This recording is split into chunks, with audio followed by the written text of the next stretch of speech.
Hey girls, I'm Shelby Swanson. I am the children's pastor at Sanctuary Church.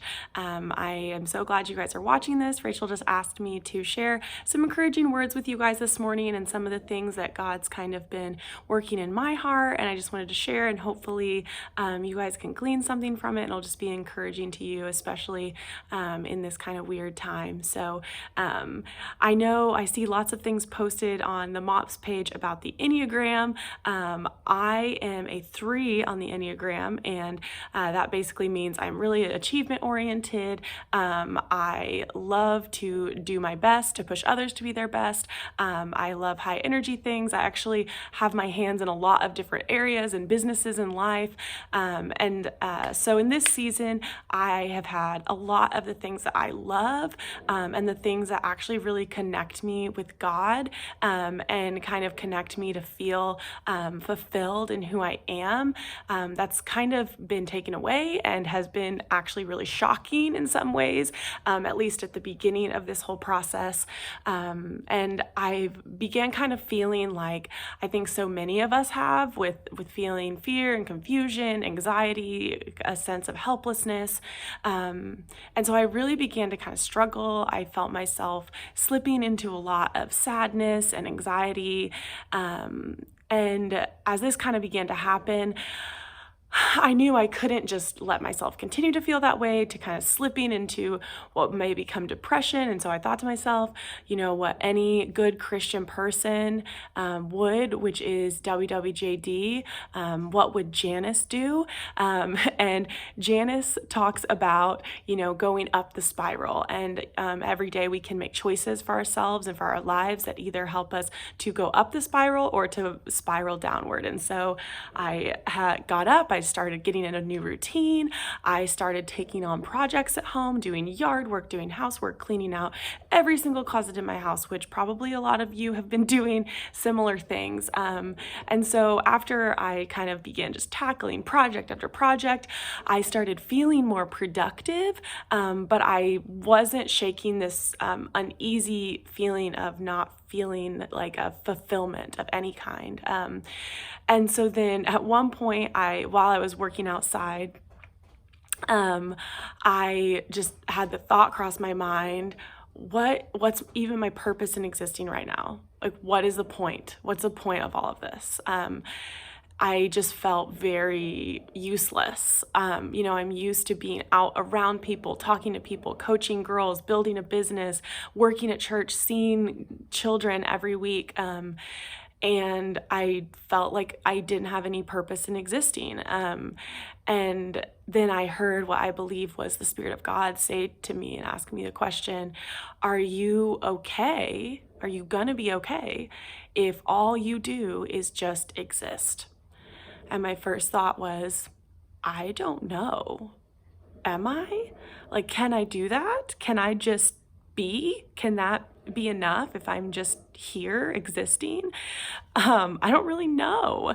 And so then in search, for some kind of reconcile and meaning in my feelings of this kind of like worthlessness and this odd season, I found this quote from Father Richard Rohr from his book, Everything Belongs, which is a wonderful book about contemplative prayer. And the quote says, "How do we find what is supposedly already there? Why isn't it obvious? Why should we need to awaken our deepest and most profound selves? And how do we do it? By praying and meditating? By more silence, solitude, and sacraments? Yes, to all of the above. But the more important way is to live and fully accept our reality. This solution sounds so simple that most of us fabricate all kinds of religious trappings to avoid taking up our own inglorious, mundane, and ever-present cross. For some reason, it is easier to attend church services than to quite simply reverence the real. Making this commitment doesn't demand a lot of dogmatic wrangling or managerial support, just vigilance, desire, and willingness to begin again and again. Living and accepting our own reality will not feel very spiritual. It will feel like we are on the edges rather than dealing with the essence. But the edges of our lives, fully experienced, suffered, and enjoyed, lead us back to the center of the essence. So this idea was really encouraging to me, that the peace and the purpose that I was really searching for could be found easiest just by being, just by existing, and by learning to be content in this reality, not seeking to find purpose, but knowing that there is a purpose and just resting in that, knowing that we were created to exist, and that existence and what we do inside of that existence is not necessarily as important as treating it as sacred, and knowing that God being in it is what gives it a purpose, not the actual actions or the doings or the influence that we have each day. Everything that we do is sacred and holy because God is in all of it. There's another quote related to this by C.S. Lewis that I love. He says, "Each day we are becoming a creature of splendid glory or of unthinkable horror." I love this because it nods to a real truth, just that what we do matters. Doing housework, it matters. Doing our yard work, it matters. Keeping things clean, that matters. Taking care of our laundry, that matters. Taking showers and fixing hair and taking care of ourselves, getting dressed, that matters. Feeding our bodies well, taking care of our bodies, having an exercise routine, it matters. It's a lie that those things don't matter. It's a lie that, oh, well, nobody's going to see it but me. That's not that it might be true in the sense that no one will see it during quarantine and during this season, or even if we normally spend our lives at home, but treating things with sacredness does matter. And of course, there's times when we need to rest and we don't need to do those things, and that's healthy, and taking care of ourselves in that way is also healthy. But the point is that taking care of ourselves, taking care of our homes, taking care of our children, it's sacred, it's holy.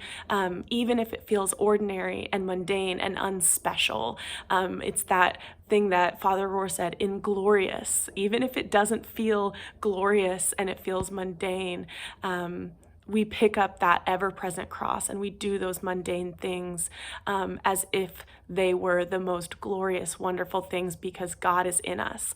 And if we believe that God is in us, which I do, then we're not only preparing our homes and our spaces and preparing our meals for ourselves, for ourselves and our families to exist, we're preparing those places for quiet Christ to dwell.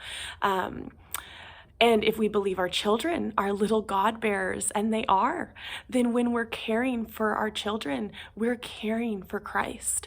The scripture, Christ himself in the scripture says, what we do to the least of these and what we do for the least of these, for the women and the children is specifically who he's talking about. And in those times, and in small ways in these times too, culture may not view women and children as the most glorious beings, but they are, and they are to God. And that's what he says over and over in his word. So when we do these things for ourselves and for our children, we are doing them unto the Lord, as he says.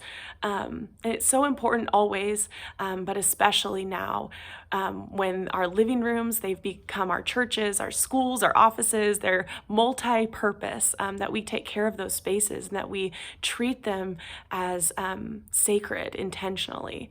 I always talk to our children in church about God being in everything good. He's in every good thing. That is us. We are good things, and everything in nature and in our home, the things we love, he's in those things, and that we should look for the goodness around us. We call those God sightings.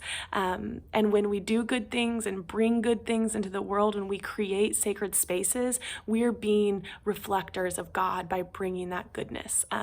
So as we continue along in this boring, ordinary stuff, I just encourage you all to look for the sacredness in it.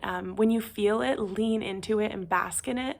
And we're not always going to feel it. Sometimes it's going to feel messy and boring and yucky and frustrating. And that's okay, but it's not always going to feel like that. And even when it does, God is still in it, and it is still sacred. God is even in the yuckiness. Even the yuckiness is sacred. So even as we don't have these usual routines, just in the usual places that we see God, just look for God in places that you don't usually see him, especially in those simple little places, and especially in your children and in your caring for your children and for your home. God is everywhere. He is in us. He is around us. And all that you do is important and purposeful just because God is in it.